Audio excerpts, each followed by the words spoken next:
everyone. This is Mindshock, True Crime. This is your host, Bruce McGuire. This is Rick Davis. And Maxwell Powers. Tonight we'll be going over the Jamison Family case. This is part 2. No major recent developments, but we're going to go over a couple things that we didn't go over the first time in an attempt to explain things and come up with a couple more theories that make sense in this highly strange disappearance. For those that don't know, the Jamison family was a family that went missing and not found until several years later. So it was Bobby and Sherilyn Jamison and their 6-year-old daughter, Madison, who went missing. And what's strange and bizarre about this case is that they were experiencing paranormal occurrences at their house. And this was in Oklahoma, and they were going to purchase a plot of land where there's cults, white supremacists, and meth cookers and gangs and a whole assortment of interesting characters. This is where DWBs came in, right, Maxwell? Yeah. Devil-worshipping bastards.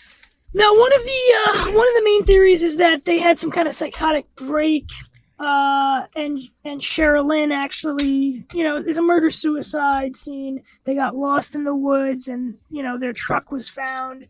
And they were found several miles away from the truck several years later. Well, hold on, let me ask you a question though. I was reading a bunch of the comments, and it seems like so many people keep running over. Oh, it was a murder suicide. She killed her husband, and then she killed herself. She killed her child. She killed her husband, and she killed herself.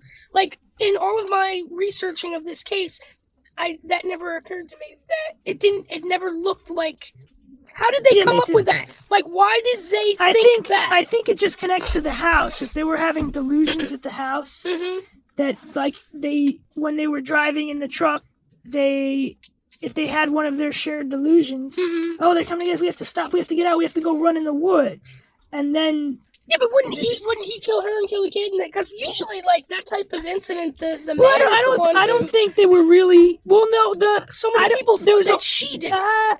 So many people thought that they had a shared delusion. Yeah, I know, but I was reading comments and a portion of them thought she did it. Yeah, well, yeah. Because they couldn't find, I guess because they couldn't find the gun? I don't know. Yeah, but why wouldn't, because they thought that she had... And I guess they were also saying because there was a hole that could have possibly... Because if there was a whole fragment missing from his skull, the bullet could have been in the fragment that was missing. I guess they were just trying to connect that. I'm not sure. Yeah, but I mean, was it like was the entrance wound in the back of his head?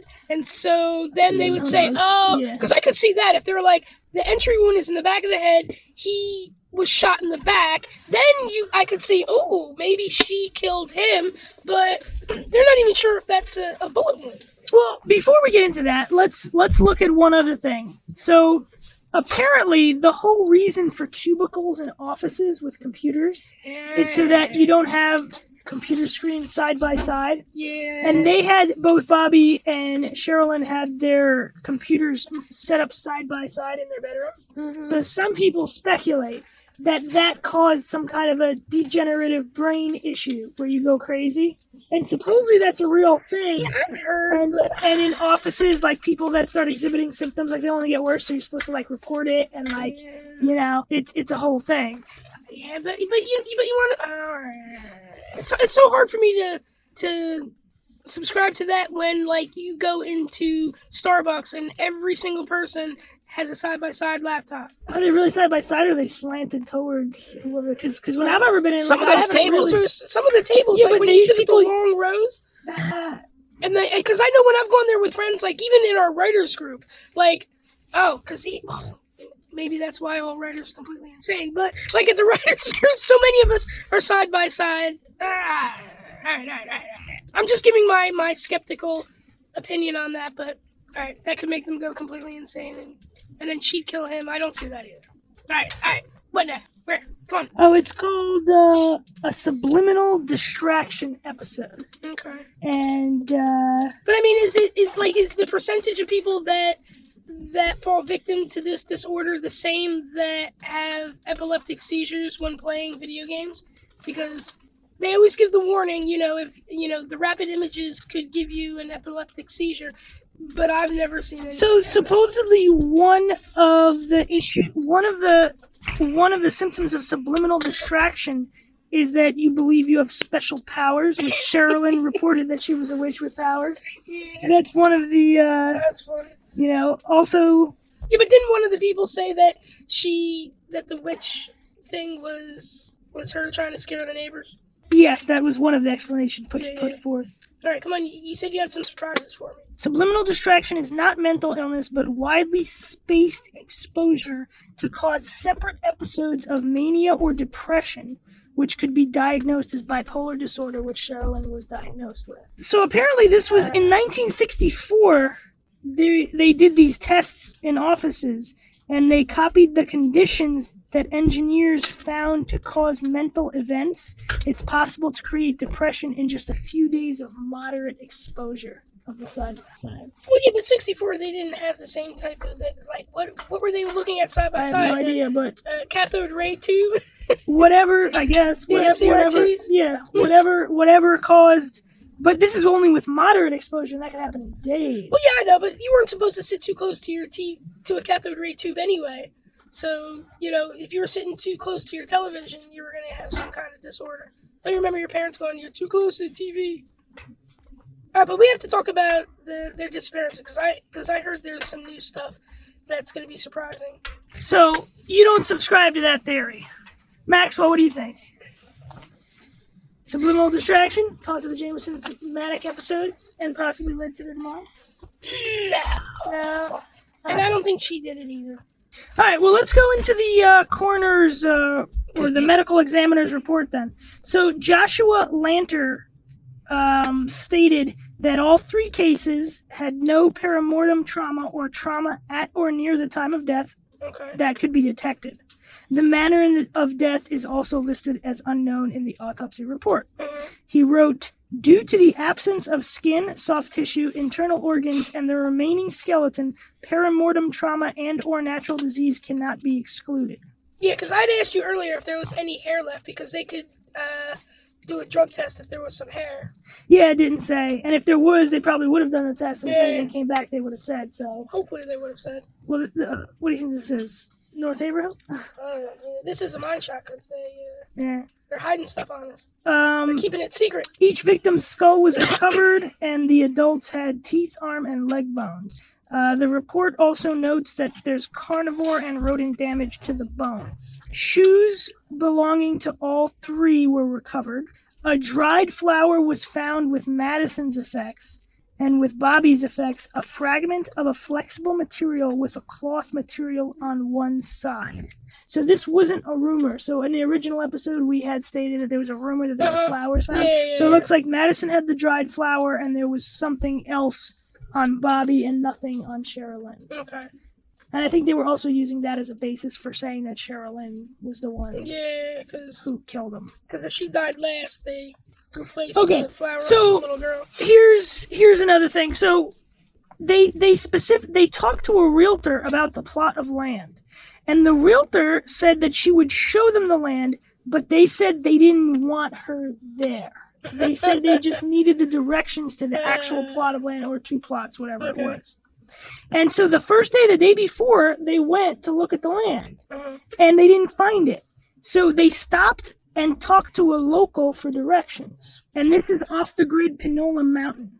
And so they talked to someone, they asked them questions about what it's like to live off the land in that area, off the grid, whatever. So if that person was a member of the culter group in the area, now they know this family's interested in living there. They know they're coming back to see the land. So if they had told anybody else, like now they're forewarned. Now they could be ready. If they want to set something up, they could be ready. And we don't really know the true details of that, interaction. I believe the police interviewed the guy that they talked to, but he could have told them anything. If they had gotten into a fight or something, like who knows what could happen. So what do you think about that? Well, jeez. We should almost go up there and check it out. Yeah, we should. Maxwell, when are you free? Wait, where was this again? I forget. Oklahoma. Too many tornadoes. Yeah. So that's sketchy though, because now if they said as many people are sketchy, like we don't know who we talked to, he may or may not be a sketchy individual. Shit.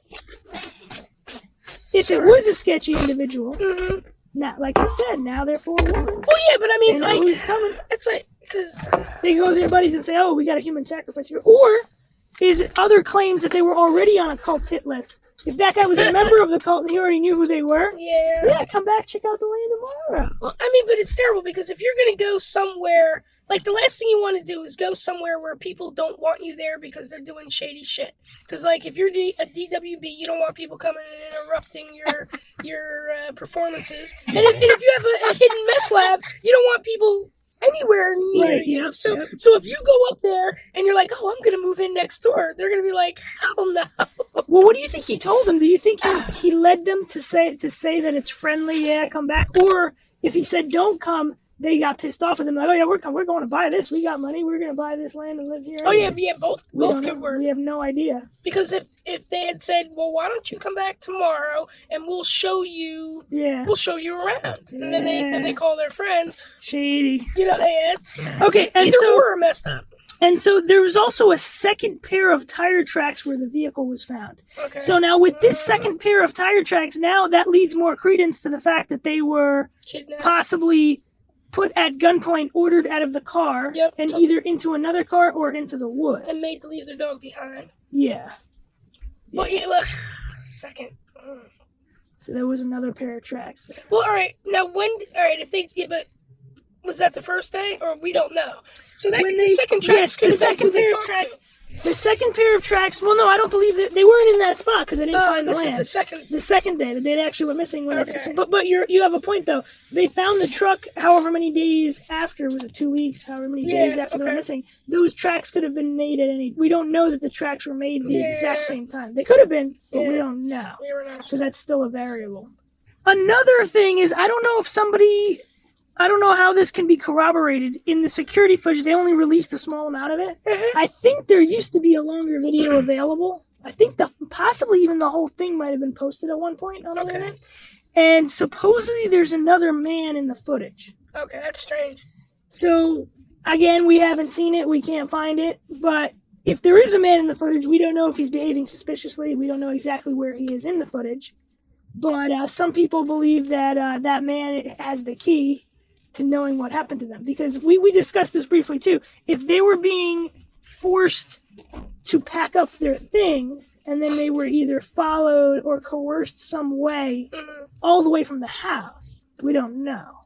You know, if anybody out there knows if the home video footage is there footage that exists that has a better frame rate? Because that frame rate kills me. Because everybody comments on, oh, look at how they're walking. Oh, they don't look at each other. They don't stop at each other. The frame rate is such that he can be at the house, she's at the car, and in 2 frames, they're past each other. So how do you know that they didn't look at each other in the missing frame rate? So if there's anybody out there who has been researching this, is there a better frame rate video available?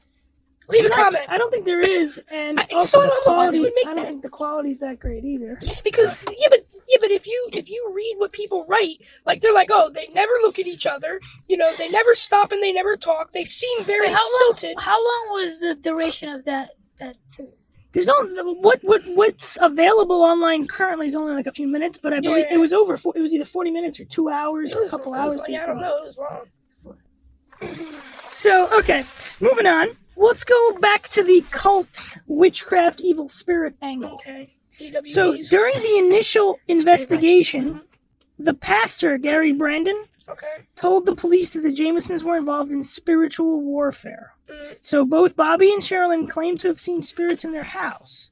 Now here's what we didn't really go into. They claimed that it belonged to a family who lived in the house that died long ago. So it wasn't random demons. Or possibly also random demons on the roof, separate from the family that got killed inside the house. And the daughter, Madison, claimed to be able to speak to the spirit of the child who had died in the house. Wow. Claimed? Well, that's what she said. Well, yeah, she's talking to her friend. But that's terrible because, I don't like that. It's rough. Classic haunted house. Yeah, who are you talking to? My friend. Oh, Bobby asked his pastor for the special bullets to shoot the spirit with. And then he also claimed he consulted a satanic Bible to exorcise the property. So you were right. remember when we said he didn't have the Satanic Bible to be satanic. Yep. He was just looking for more information to help the situation. But that could exacerbate the problem. Like Trying to do an exorcism? Well, just getting a Satanic Bible. If you didn't have problems before, you might have all kinds of problems after you start reading. What do you mean? It's best not to fuck around with that shit. Stare into the void stares back? Yeah, and then they won't stop staring. Yeah. Okay. Okay. They call their friends and their friends stare. Now and then somebody walks through. Let's discuss Nick. Nikki is Sherilyn's friend. Did we talk about Nikki? Yeah, we talked about her briefly in the first one. So they both were interested in witches, and supposedly they both bought witches' Bibles. So Nikki has one too. Nikki said it was they bought them as a joke. Yeah. That's what she said. And the police did find one when they were searching the property. Mm-hmm. So Nikki felt that the Jamison house was haunted. Mm-hmm. She states, once I was in the living room and this sort of gray mist descended down the stairs. It really scared me. So what do you guys think about the mist in the house? What do we know about her friend though? Is there like do we know an age or like where she? I think any, she any was background? similar, Any background on it? I believe she was similar age to Sherilyn. Was Sherilyn 40? 40 something, yeah, I think. Yeah. Okay, so Do we know background on her friend at all? I remember reading something about where they met. I don't think it was church. I forget where.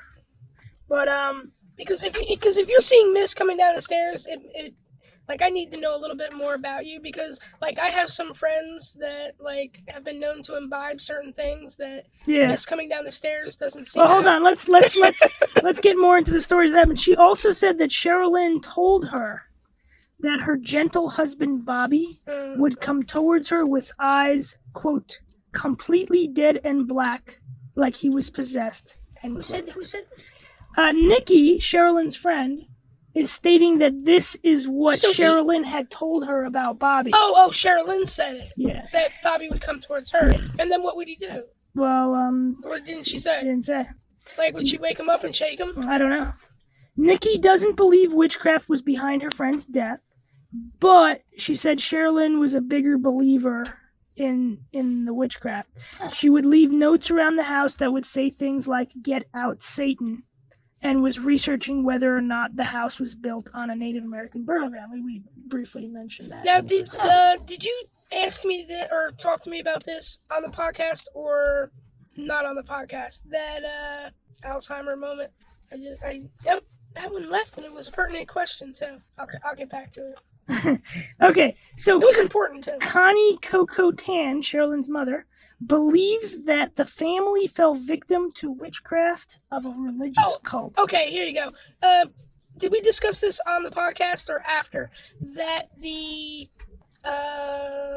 burned out or the old husk of the car was a lot closer to the area. Yes, it was very close. Yeah, but did we talk about that on the podcast? Not. Because I think you told me the next day you were like, I looked at the photos and it was really close. The car wreck that Sherilyn spray painted over.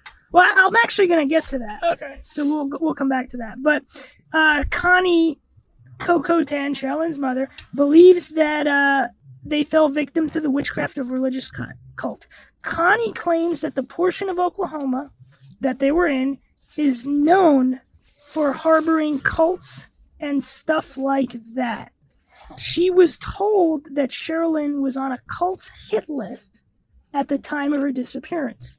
However, Connie didn't say the name of the cult or anything else about it in that interview. Okay, so now let's get to the abandoned wreck. So it was very close to the truck, and it was used for shooting practice by locals, and they spray painted satanic messages on it.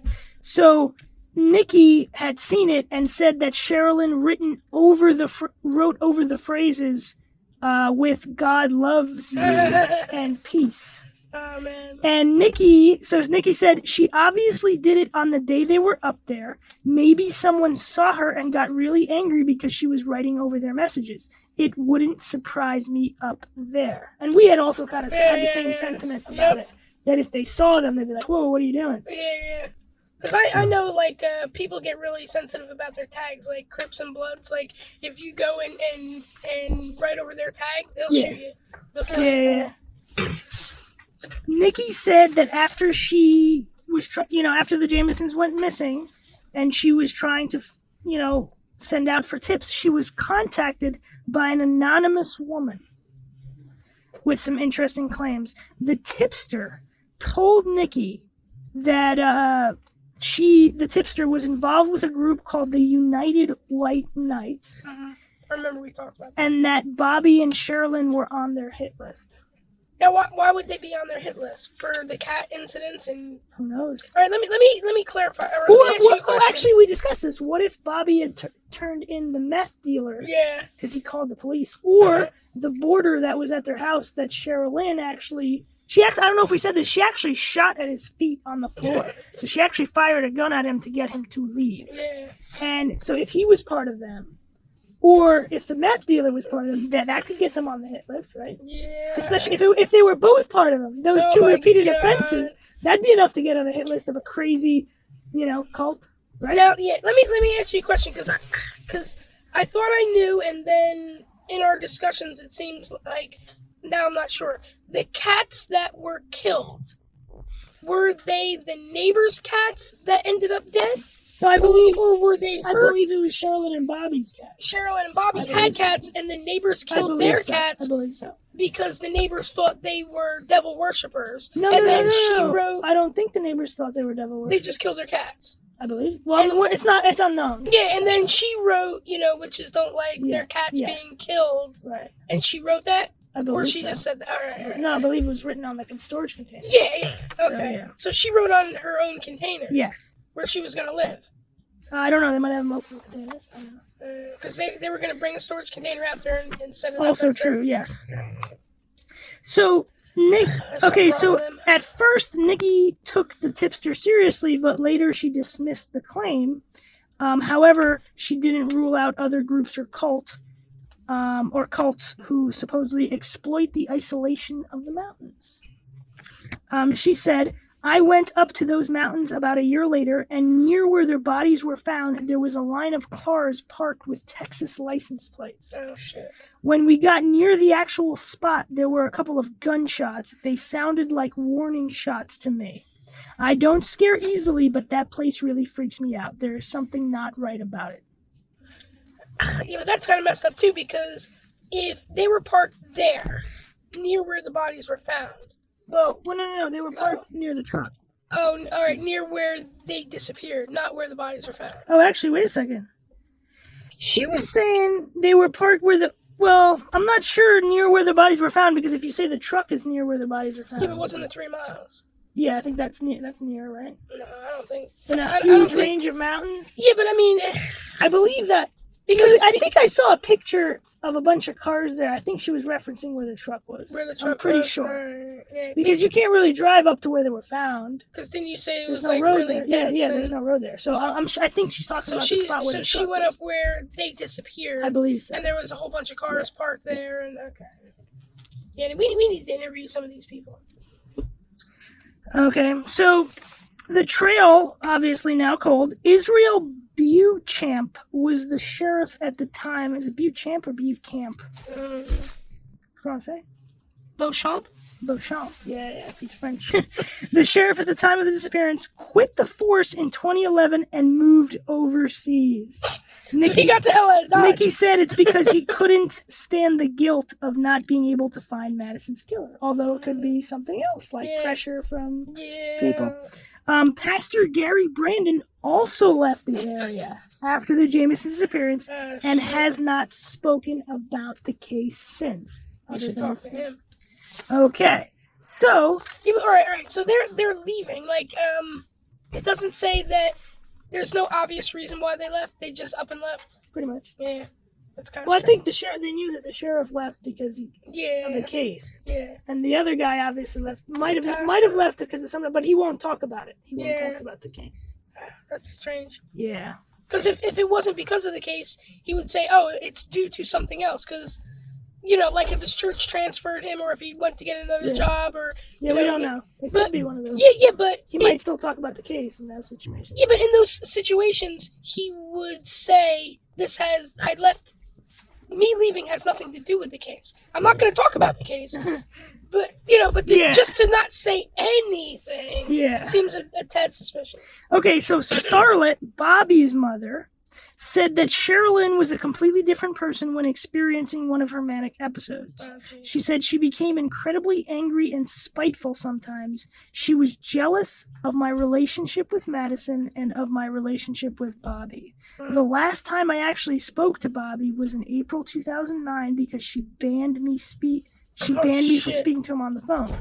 Bobby loved her and he suffered because of her moods. There was a time when I tried to get him and Madison to move away to Oklahoma City, but really I would never have wanted to split them up. They had their difficulties, but they loved each other very much.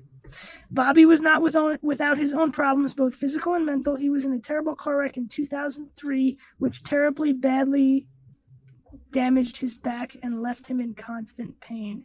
Starlet said that and the problems with his dad left him depressed. His father trying to kill him, right? Well, actually, you know what? I don't know if that... I forget where the hit and run came from. I don't know if that was corroborated 100%. Well, yeah, but I thought that... unless his father caused this car... Or he hit and run while he was in a car. But I know his father tried to run over him. I don't know if they said he succeeded. He tried to run him over, but I doubt if he did, because they would say his father ran him over. And other people are pointing to an issue with the family. We discussed it briefly with the inheritance money, all that stuff, the gas station. But furthermore, Connie is Sherilyn's mother. So she received the $32,000 found in the vehicle, and people were asking if she had ever offered that for a reward. Yeah. Because we didn't really see any reward. Yeah. I mean, there might have been. If anybody knows, they can mention it. But in which case, I guess some people are pointing suspicion at her. So she got the money and just clammed up. We don't know. I So how strange is this case? Well, yeah, because think about it, though. I mean, after they're discovered, she might not offer the reward, but for how many years was it? This was, it was a couple of years, like 3. Yeah, so in the intervening period, you would think the other thing, we'll probably do a podcast on this one too, but it's kind of up in the air. So the McStay family in California, have you looked at that one yet? No, I think you told me. Yeah, so they were actually found at the same time and went missing at the same time. Some people are saying that there's some kind of Mexican cartel connection, which was alluded to. Some people say that Bobby's father had ties to the Mexican cartel and they executed them. So there was a family killed in California. Supposedly, they arrested the business partner for it. And there's supposed to be a case and a trial, and it keeps getting pushed back, and nobody knows. And it's very strange. And someone says, some people believe that there was some kind of a deal cut, and that's why the bodies were found. Because out of nowhere, they found the bodies in California, and they found the bodies in Oklahoma within, a week or two of each other.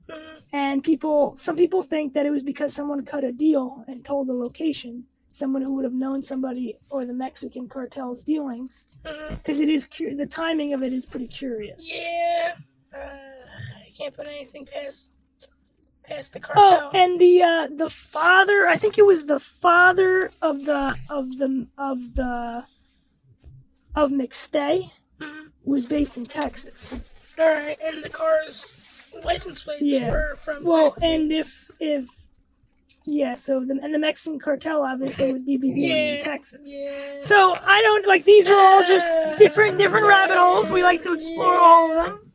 Yeah, because it could be as simple as if they're all right. What if the Mexican cartel was going to get their meth and they drove up there trying to buy a plot of land, and the Mexicans were like, "Get into the car, leave your dog, you're coming with us," and then they took them back, and one of them just happened to know the Mexicans, or one of them might have been present at that one and the McStay one.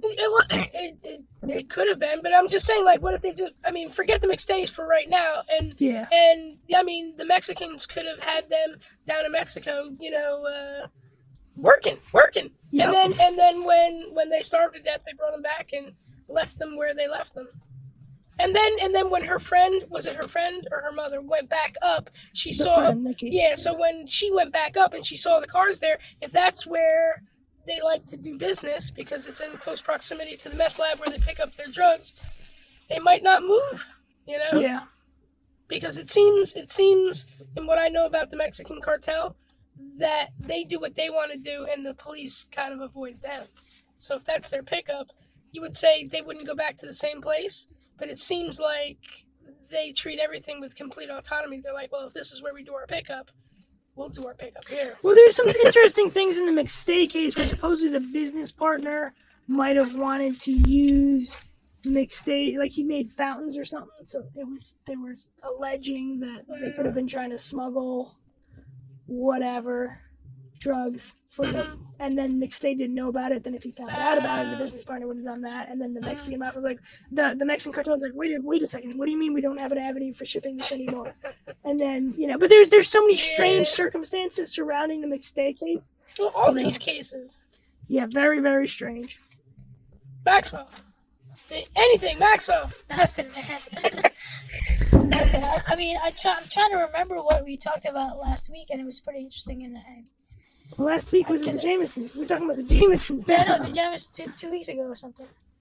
I just know they got. I just remember. It was started just to come back. Just now? Well, as you were talking about it, like I know they left a truck empty and with $30,000 in it or some shit like that. Yeah. And a dog. and a dog about to die. And I don't know. That dog's a survivor. Yeah. A week, no food, no water. Locked up week? truck. Well, they, yeah, but, It's a couple weeks, yeah, 2 weeks, I think it's almost 2 weeks. yeah, but you know something? They could have left him food because he would have eaten it all and we wouldn't have known. Oh, yeah.